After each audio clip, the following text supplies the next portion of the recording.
Selamat pagi untuk kita semua. Pada kesempatan ini, saya akan mempresentasikan hasil tugas saya yang kedua yang berkaitan dengan filsafat ilmu.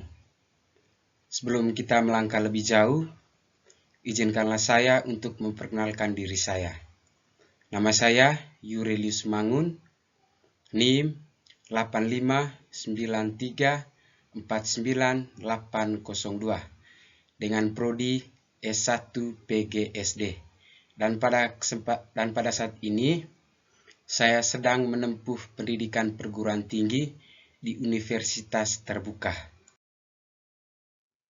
Oke, topik pembicaraan saya pada kesempatan ini adalah peran filsafat ilmu dalam memperkuat ilmu pendidikan. Oke, kita langsung yang pertama yang mencakup pertanyaan. Filsafat ilmu memperkuat eksistensi keilmiahan dan nilai-nilai. Yang pertama, eksistensi.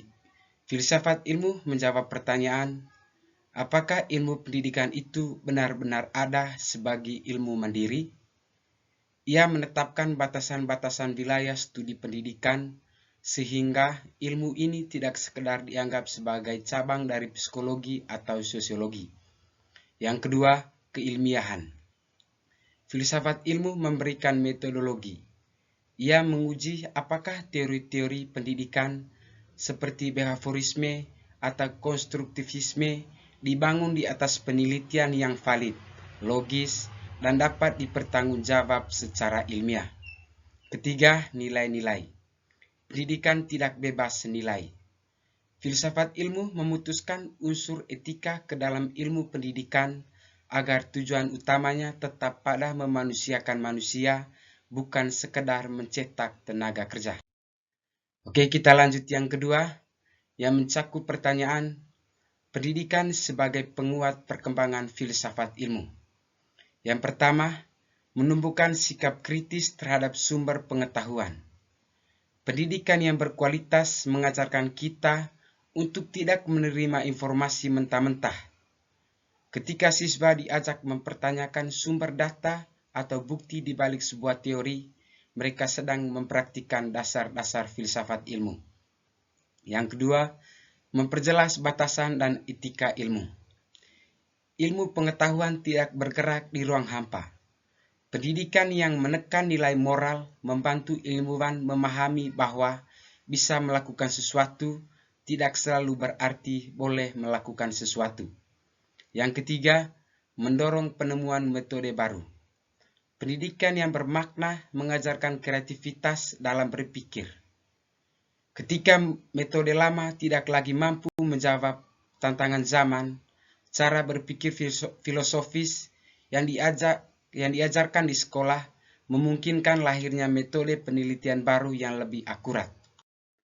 Oke, kita lanjut yang ketiga, yang mencakup pertanyaan filsafat ilmu sebagai pisau analisis. Yang pertama, ontologi. Membedah apa yang sedang kita hadapi. Ontologi berfungsi untuk menetapkan hakikat atau objek materi yang dipelajari. Yang kedua, epistemologi. Membedah bagaimana cara kita berpikir. Epistemologi adalah pisau yang membedah proses, metode, dan validitas pengetahuan. Yang ketiga, aksiologi. Membedah untuk apa ilmu tersebut. Aksiologi berkaitan dengan nilai, etika, dan tujuan. Setelah kita tahu apa yang dipelajari dan bagaimana cara mempelajarinya, aksiologi menanyakan manfaatnya bagi kehidupan. Yang keempat, disebut pisau analisis, karena filsafat ilmu memisahkan mana faktor objektif dan mana sekedar opini dalam kebijakan pendidikan agar tidak asal-asalan, melainkan berlandaskan logika yang kuat. Oke, kita lanjut yang ketiga. Contoh konkret filsafat ilmu dalam praktik pendidikan. Yang pertama, dalam proses pembelajaran atau penerapan ontologi, penerapan pada metode project basis learning atau pembelajaran berbasis proyek. Praktik, di kelas Guru tidak lagi berdiri di depan papan tulis selama 2 jam. Sebaliknya, siswa diminta merancang solusi untuk masalah di lingkungan mereka. Misalnya, cara mengurangi sampah plastik di kantin di sekolah.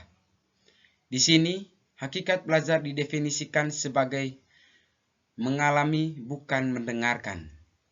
Yang kedua, dalam kurikulum atau penerapan epistemologi. Pergeseran dari kurikulum berbasis materi ke kurikulum merdeka atau kurikulum berbasis kompetisi. Praktik, penghapusan ujian nasional dan penggantinya dengan asesmen nasional adalah langkah epistemologi untuk mengukur kemampuan berpikir kritis secara literasi dan numeralisasi dan pada sekedar ingatan jangka pendek. Yang ketiga, dalam kebijakan pendidikan atau penerapan aksiologi.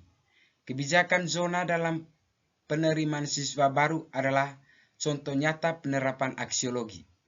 Praktik, pemerintah memilih nilai, pemerataan, dan keadilan. Dengan sistem zonasi, sekolah dipaksa untuk menghapus label sekolah favorit agar setiap anak, tanpa memandang status ekonomi, memiliki akses fasilitas pendidikan yang berkualitas di dekat rumahnya.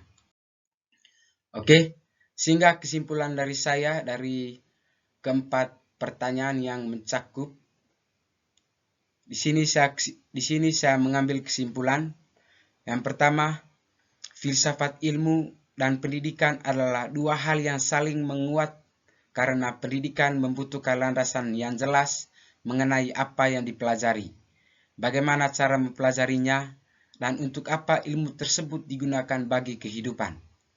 Dengan menggunakan cara berpikir filosofis, kita tidak hanya sekedar menjalankan kurikulum atau aturan sekolah, tetapi juga bisa bertindak lebih kritis dalam melihat setiap masalah, memastikan bahwa metode belajar yang digunakan benar-benar masuk akal, dan selalu menjaga agar tujuan utama dari pendidikan tetap pada jalur yang benar, yaitu untuk memanusiakan manusia serta membentuk generasi yang cerdas sekaligus memiliki etika yang baik. Oke, sekian presentasi saya pada kesempatan ini yang berkaitan dengan materi filsafat ilmu. Semoga apa yang saya presentasikan pada kesempatan ini dapat berguna bagi kita semua, terutama bagi kehidupan saya selanjutnya. Sekian dan terima kasih.